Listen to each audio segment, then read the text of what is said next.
खुलुमबाय आंनि मुलुगनां बड' निउस चेनेल साफ्रोमबो नायगिरि बिथांमोननिसिम गोजोन फुंबिलिनि बयनिसिमबो गाहाम हामलायनाय जासिहरनाय जाबाय। आसा खालामो नोंथांमोनहा गासै मोजाङै दं। बे समाव आं नोंथांमोननि सिगाङाव फुंबिलिनि मोननैसो खौरां लाना फैलायबाय। अन्नानै भिडिअखौ स्किप खालामाजासे जोबजासिम नायलांदो। दिनैनि फुंबिलिनि मोननैसो खौरांफोरा जाबाय। गिबि रादाबाव दं। मैया सासे डिएफअजों लोगोसे सानै हाग्रानि मावथिफोरखौ एन्टि कारापसन टीमआ हमनो हादों। बिसोरखौ माखासे आयेन बेरेखा खामानि मावनायनि थाखाय हमनाय जादों होनना मिथिनो मोन्दों। हमजानाय डिएफअनि मुङा बिन'द फायें आरो गुबुन सानै अफिसारफोरनि मुंफोरा फारियै जियाउल इस्लाम आरो साइबा सुल्तान होनना मिथिनो मोन्दों। नैथि रादाबाव दं। मैया आसामनि सासे डिसिआ हमजादों। खौरां मोननाय बादिब्ला मैया आसामनि कामरुप जिल्लानि एसिस्टेन्ट डिसि दिपांकर कलिता मुंनि सासे सुबुंखौ एन्टि कारापसन उइंसआ हमनो हादों। बिथांखौ सासे सुबुंनिफ्राय हानि सिमना खालामनायनि मुङाव आयेन बेरेखा रां लानायनि दायाव हमनाय जादों। थामथि रादाबाव दं।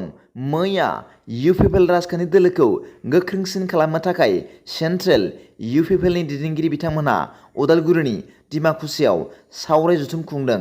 खौरां मोननाय बादिब्ला बे सावराय जथुमाव बिटिआरनि गाहाय मावफुं सोद्रोमा मानाव गेदेर प्रमद बर' बिथां आरो इउपिपिएलनि गाहाय नेहाथारि मानाव गेदेर राजु नार्जारि बिथांमोनहा बाहागो लादों आरो सिडब्लिउसिनि सोद्रोमाफोरखौ गोख्रोंसिनै खामानि मावनो नारसिनदों होनना मिथिनो मोननाय जादों।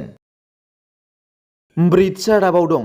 बिपिएफ दोलोआव दासान्दि इउपिपिएल बिजेपि नागारना बिपिएफ राजखान्थि हान्जायाव जयेन जानायखौ बयबो रायजो राजाया नुनो मोन्दों।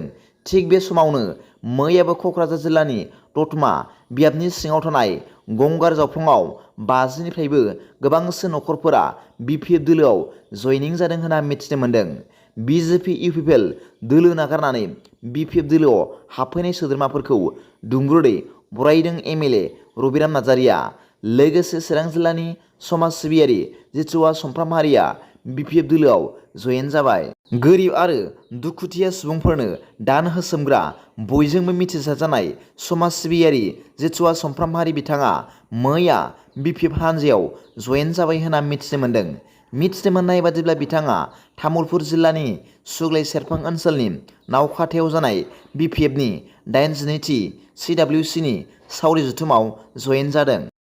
दिनैनि फुंबिलिनि मोननैसो खौरांफोरा दा बेखिनिल'मोन।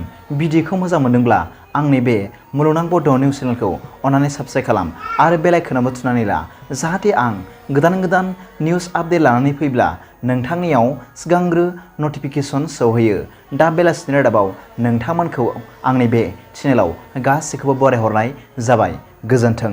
एसेनोसै। जै बर' हारिनि